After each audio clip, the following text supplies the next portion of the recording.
Welcome back, everyone. Today's story is about Maya, a woman whose journey from self-doubt to self-love is nothing short of transformative. Let's dive into her world of challenges and revelations. Maya lived in a bustling city where the noise and expectations often drowned her own voice. It's a reality many face, right? The comparison game can be brutal. Absolutely. The pressure to match others' achievements can be overwhelming.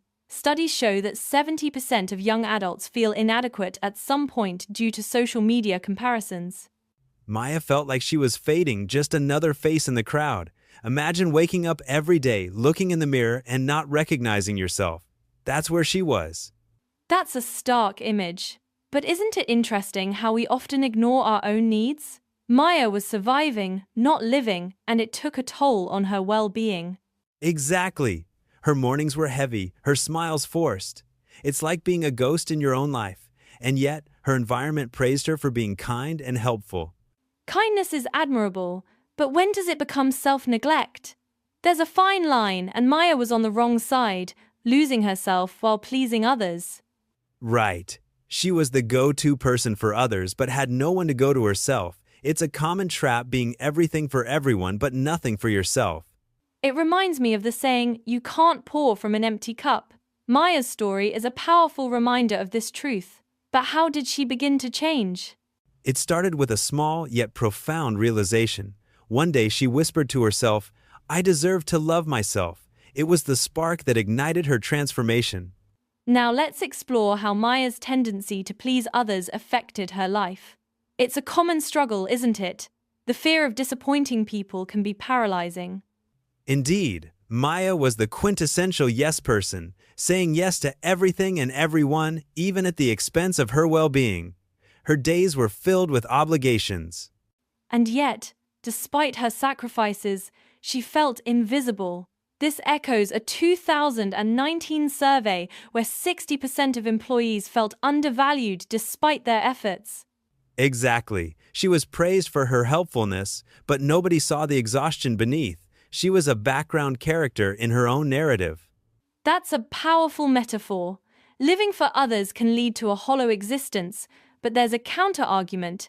Isn't helping others fulfilling? Helping is fulfilling when it's a choice, not an obligation. Maya realized she was giving from an empty well, and it was unsustainable. So true. The balance between self-care and altruism is delicate. Maya's story highlights the importance of setting boundaries. Exactly. She started by saying no to things that drained her. Small steps, but they marked the beginning of her reclaiming her agency. It's fascinating how small changes can lead to significant shifts. Maya's journey shows that saying no is sometimes the most loving act one can do for oneself. Absolutely. By prioritizing her needs, she began to fill her own cup, slowly but surely, leading to a more balanced and fulfilling life. Maya's transformation wasn't overnight. It took a breaking point to catalyze her change. Let's talk about that pivotal moment. It was a small mistake at work, yet her manager's harsh response shattered her composure. It's often the tiny cracks that cause the biggest breaks. True. It's like a dam breaking after holding back the flood. Maya's reaction was deeply emotional, wasn't it? Yes, she locked herself in the restroom, overwhelmed with emotion. It was there she admitted to herself, "I don't know who I am anymore." That's a heart-wrenching moment. But isn't it interesting how such moments of despair can also be moments of clarity?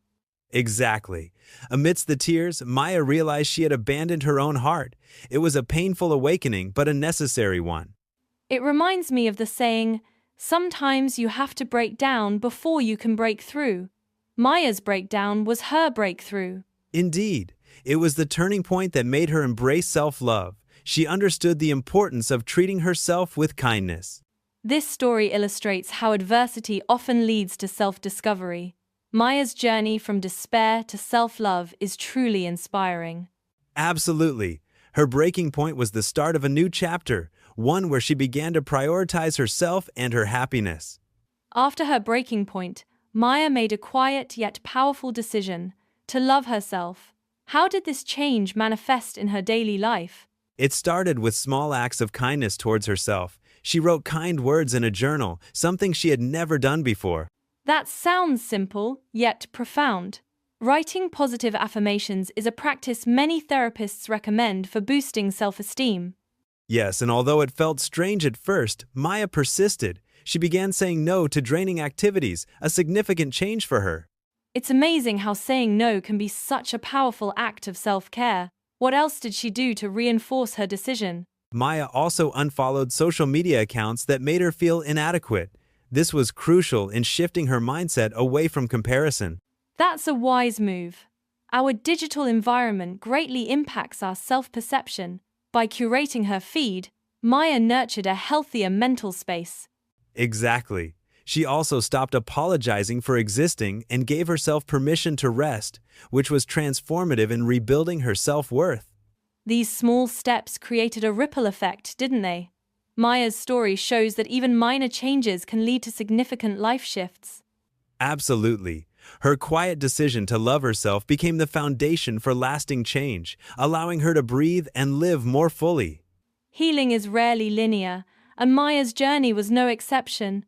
How did she navigate the ups and downs of self-love? Maya embraced self-compassion. She treated her doubts with kindness, asking herself, "What would I say to a friend feeling this way?" That's a powerful strategy. Research shows that self-compassion can significantly reduce anxiety and improve emotional resilience. Definitely. Maya cried some nights and felt lonely at times, but she didn't let these feelings derail her progress. It's important to acknowledge that healing isn't always pretty. Old habits can whisper doubts, but Maya chose to sit with them gently. Yes, she learned to question those whispers and offer herself the same kindness she would give a loved one. It was a pivotal shift.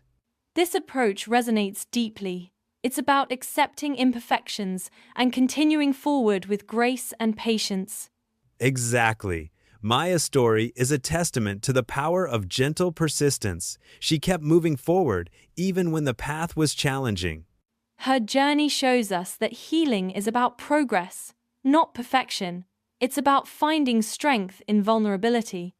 Absolutely. Maya's self-compassion became her anchor, allowing her to navigate life's storms with newfound strength and resilience. Maya's transformation wasn't just internal, it started reflecting in her outward actions and relationships. How did people around her react? They noticed subtle changes first. Her coworkers mentioned she seemed calmer, her friends saw a new glow, and her mother noticed her happiness. That's incredible. It's often said that when you change within, the world around you changes too. Maya's glow was from healing, not external validation. Exactly. She started setting boundaries, saying no to overworking, and stopped comparing herself to social media ideals. This shift in perspective is empowering. Maya's story shows how self-love can lead to healthier relationships and a more balanced life. Indeed. She began to live more intentionally, choosing activities that nourished her soul and brought her peace. It's a reminder that true transformation comes from within.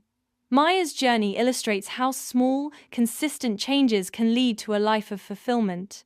Absolutely. Her story is about finding strength in vulnerability and courage in authenticity. She became softer with herself and stronger with the world. Maya's journey is truly inspiring. It's a testament to the power of self-love and its ability to transform lives. Yes, and as Maya continues her journey, she reminds us all that choosing self-love is the first step to rewriting our stories. All right, that's all for this episode. Thanks for listening, and we'll catch you next time. Bye-bye.